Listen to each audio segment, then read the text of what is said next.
David was plagued by giants. Everybody knows how he killed Goliath. Not many people remember how he was almost killed by Ishbi-Benob. He was rescued by one of his men, and David was encouraged by his men that as king he had better stay out of hand-to-hand combat. His men later killed another giant named Saph, Goliath's brother Lahmi, and an unnamed huge man with 6 fingers on each hand and 6 toes on each foot, 24 in all. Aside from their large size, these men seem to have had something else in common with Goliath. They were taunters. Ishbi-Benob saw David exhausted on the battlefield and boasted that he would kill David. Then he died. The 24-digit man taunted the army of Israel, and David's nephew, whom he considered a brother, Jonathan, killed him. In fact, the fact that we know the names of any of these giants is evidence of their reputation as soldiers and of the renown earned by the men who killed them. Taunting comes from pride and, ironically enough, wins pride for those who defy the taunts. All these giants were Philistines. They were descendants of Rapha. They were members of the nation that Israel failed to remove from the land God had told them to possess. They were enemies that God's people weren't supposed to have had to face.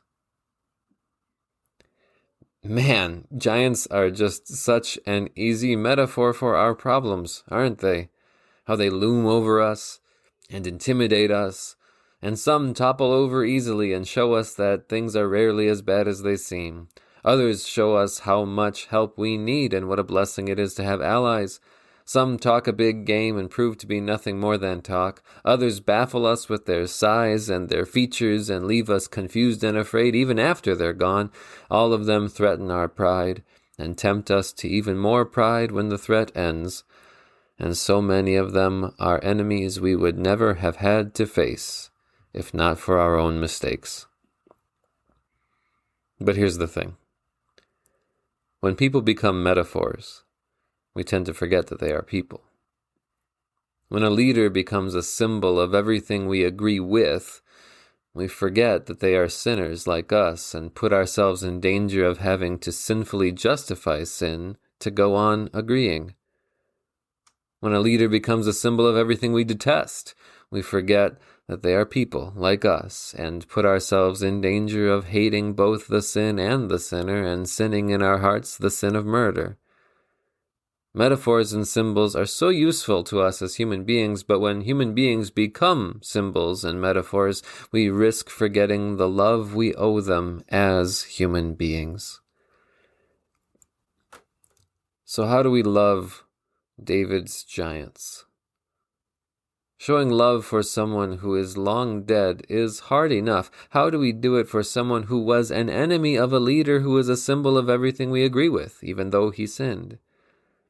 How do we love the people who are symbols of everything we detest without murdering them in our hearts for their detestable sins?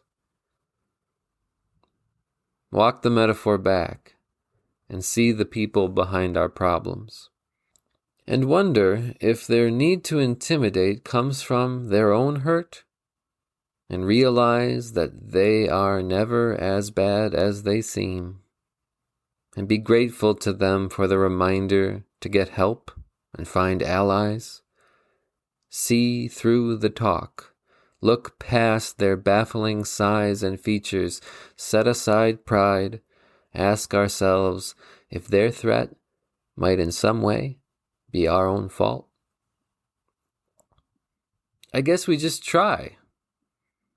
Maybe we'll fail, but we can at least try, because they are people, and we are people, and none of us are metaphors, and God has never seen us as problems, not even as symbols of problems. He has always seen that sin is the problem that afflicts sinners, and His love sent His Son to solve humanity's problems so that we could be saved, so that we could be loved, enough to love even our giants. Or at least to try, and maybe fail, but at least try and see that however we hurt, it's not as bad as it seems, because we have an ally who can help, and who did. He didn't just talk.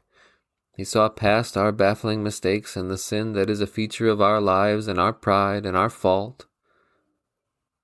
Jesus loved us and is more than a symbol of love to us, more than a metaphor, a savior, a giant one, like in a good way, in a way that makes us want to try to love even our giants.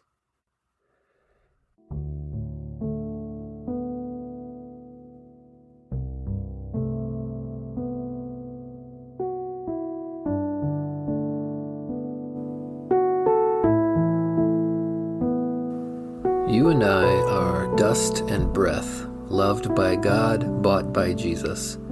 This podcast is written and produced by me, Ethan Cherney, a WELS pastor serving Our Savior Lutheran Church in Pomona, California. Get in touch on Facebook at Dust and Breath Pod, on Twitter at Dust Breath Pod, or by emailing dustandbreathpod@gmail.com. Outro music arranged and performed by Mr. Peter Shawi, who is like silver purified in a crucible. Thank you for listening. Don't forget to subscribe. And if you could leave a review in iTunes or just share an episode on social media, I'd really appreciate it. It's the only way other people can find the show. Now, go do what God made you to do. Be who God called you to be. Go see what God can do with dust and breath and faith in Jesus, his Son.